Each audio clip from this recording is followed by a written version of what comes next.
Hello, and welcome to another Kevster 10 special. In today's video, we're going to be talking about my two favorite artists, Kanye and Eminem. Now, these are my two favorite artists for a lot of reasons. They both resemble each other a lot in the music industry, and overall are just really good artists. Eminem's flow and lyrics, Kanye's beats, ooh, they would be a perfect mix on a song. Oh wait, but those didn't involve Kanye's beats, but whatever. So in this video, I'm going to be describing my two favorite artists' albums in one word. We'll start off with Kanye, and before I get into it, I'd like to note that Jesus is King, Music to Be Murdered by Side B, and any collab album by either of them will not be involved. This involves Kids See Ghosts, Watch the Throne, and Eminem Presents The Re-Up. You good on that? Okay, let's get into it. Oh, and no D12. Okay, starting off with Kanye's first album dropped in 2004, The College Dropout. Now this album expresses a lot of issues with the American school system, especially the college system. Kanye didn't see the point of college because he thought you would just go there, get a degree, and then basically do nothing with the rest of your life. And actually, he's not that wrong. But anyway, the word I picked for this album is rebellion. The reason I picked the word rebellion is because, well, he was rebelling against the school system. He was going against parents and what schools thought were best for children. College. He was trying to show kids that no, you don't need to go to college to be a worthy human being. You don't need to go to college to succeed. Kanye didn't. Or he did, but he dropped out. Shut up. Anyway, that is why I chose the word rebellion for The College Dropout.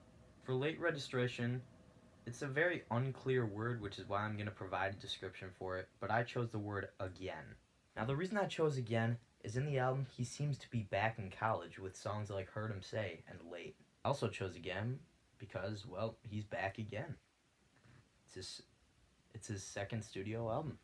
Anyway, kind of a short description for that one, but don't worry, you're going to get a long one for this one. His third studio album is argued to be one of the greatest in hip-hop history, Graduation. Now the word I chose for Graduation is pretty self-explanatory if you've heard the album. Perfection. There isn't really a bad song on the album. Drunken Hot Girls may not be liked by many, but I believe it's at least a 6 out of 10 song. And that's, pretty serviceable. The next album we'll cover is 808s and Heartbreak. Now Kanye, aside from Graduation, had a rough 2007. He broke up with his then fiancée Alexis Pfeiffer, and he lost his mom, Donda West, due to complications from surgery. Because of these reasons, the vocals in 808s and Heartbreak just sounded kind of depressed, with the auto-tune and tone he was speaking in showing a very clear sign that he was depressed. So the word I chose for the album is pretty self-explanatory. Depression. Like I just said, the dude lost his mom and his fiancée in the same year, cut him a break. But now we go on a bit of a higher note with My Beautiful Dark Twisted Fantasy. Many people believe this is Kanye's, quote, magnum opus, and they wouldn't be wrong. It's a great album involving songs like Devil in a New Dress, Runaway, and one of my favorites, Monster. All the Lights is another great song on that album, which I really enjoy and still frequently listen to this day, actually. So for those reasons, I chose the word greatness to describe this album. And like I said, it's kind of explains itself. I mean, Devil in a New Dress, All the Lights, Runaway, and Monster are all songs that you could literally just say that and realize that it's a near perfect album. His next album, not so much. Kanye had been getting a lot of backlash for his outbursts and attitude in the early 2010s. In 2013, he released his studio album, Yeezus. The word I chose for Yeezus is aggressive. The reason I chose the word aggressive is because he sounds super aggressive in the album. In songs like On Sight, New Slaves, and I Am a God, you can clearly hear the aggressive beats and lyrics from Kanye. 3 years later, he released another great album, The Life of Pablo. The word I chose for this album is fame. He had been in the spotlight for about 12 years now, and he was still making great music. The theme of fame can easily be heard in songs like Saint Pablo and No More Parties in LA. People see The Life of Pablo as a way cool down from Yeezus, where he was basically screaming every lyric, which I can agree with. Now we move on to his second to last album, no, not Jesus is King, Ye. Ye is an album released kind of right after he was diagnosed with bipolar disease, so it's a really emotional album, which is why the word I picked for the album was emotions. I mean, see how that connects? In songs like Violent Crimes and Ghost Town, you can clearly hear him saddened in his songs. In songs like Violent Crimes and Ghost Town, you can clearly hear the emotion when he talks. Now we move to the final Kanye album of the video, Donda. Named after his late mother, Kanye was really taking a look back at his career in this album. I chose a very simple word for this album, Kanye. I felt this album was one of the most Kanye out of them all. The reason of that is Kanye's really just being himself and making music he really enjoys making. A lot of the songs, I view at least, are peaceful. Even though the album got mixed reviews, I still think Donda's a pretty good album. At least decent. Alright, moving on from Kanye, we got our next artist, Eminem. We'll start off with his first studio album under Dr. Dre and Aftermath, the Slim Shady LP. Now there was a good third of this album that was definitely recorded when Eminem was very poor with his family in the late 90s, mid 90s. So that's why the word I chose for this album is hunger. The reason I chose this word, I just told you, but I guess I could say it again. Songs like Rock Bottom, If I Had, and Just Don't Give a really highlight his state in the mid to late 90s. Now we move on to the Marshall Mathers LP. Angered by critics' reviews of the Slim Shady LP, calling him too violent and explicit in his songs, he was done. The word I chose for the MMLP was rage, because in most of his songs you can hear that he's very angry. Songs like Kim, Remember Me, Kill You, The Way I Am, and I'm Back, you can clearly hear he's angry about the critics. Except for Kim, he's just angry at Kim again.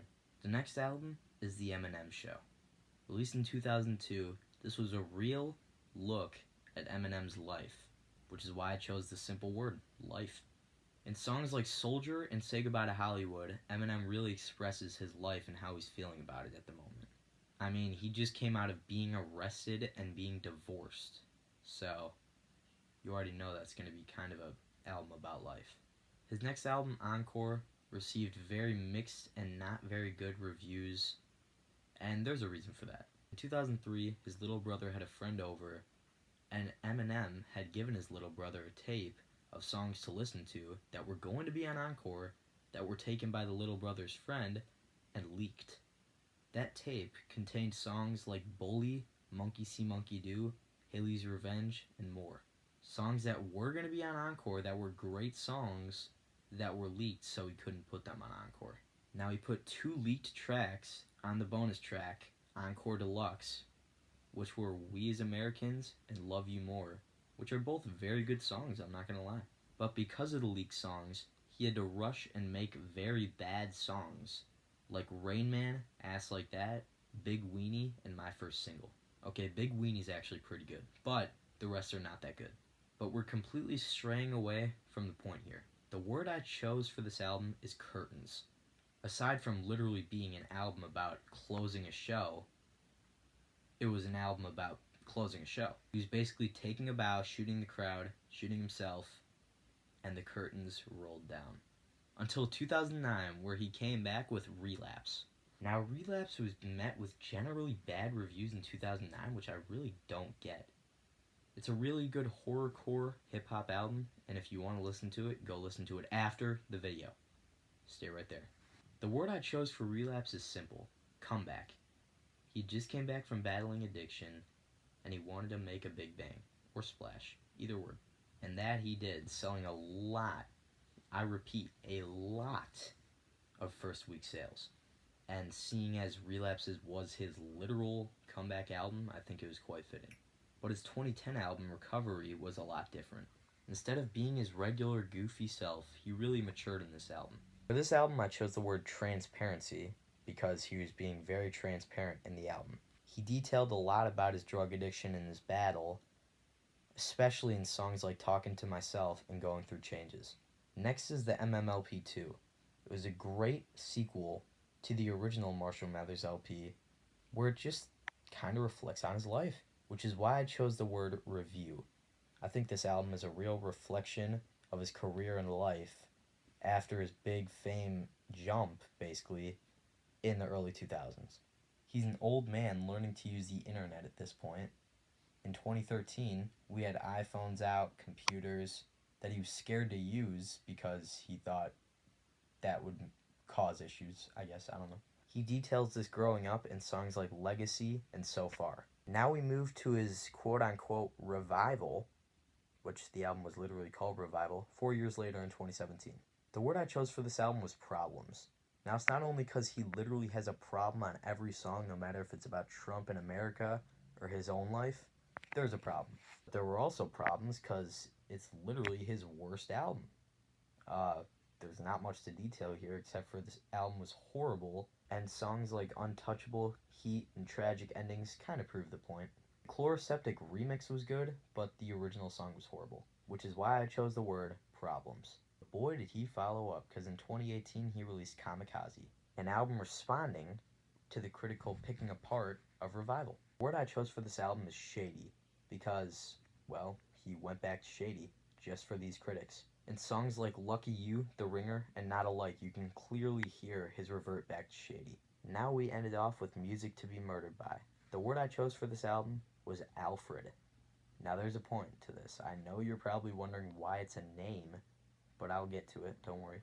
This album is actually a callback to the Alfred Hitchcock album, Music to be Murdered by. Hey, they have the same name. As much as the album cover, theme, and everything is basically in relation to that album by Alfred Hitchcock.